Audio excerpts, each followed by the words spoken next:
தட்டுங்கள், அப்பொழுது உங்களுக்கு திறக்கப்படும். மத்தேயு 7:7. நேற்றைய தினத்தில் தேவன் எனக்கு அவருடைய வார்த்தையை வெளிப்படுத்தினார்.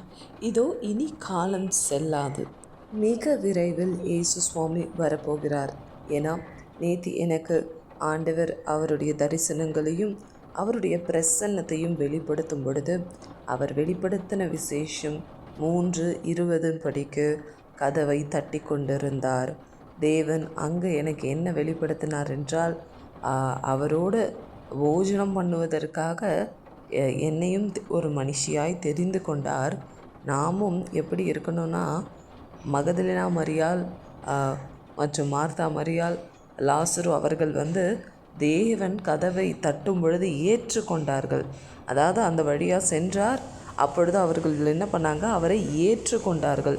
அப்படியே நாமும் தேவனை ஏற்றுக்கொண்டோம் என்றால் நம்ம லவுதேகிய சபையின் மீது ஜெயம் எடுக்கிறவர்களாய் இருப்போம். நமக்குரிய ஆவிக்குரிய வஸ்திரங்கள் எல்லா சிறையிருப்பிலிருந்து வெளியில் தேவனோடு ஒரு உயர்ந்த பதவியில் ஆவிக்குரிய அனுபவங்களில் வீற்றிருக்க கர்த்தர் அவர் அதிகமாய் நம்மை நேசித்தபடியினாலே நம்ம மீது அப்படியோட்ட ஒரு கிருபையை வைத்து ஆசீர்வதிப்பார். ஸோ ஆண்டவர் உங்களுக்கு தட்டும் பொழுது நீங்கள் திறக்கணும்.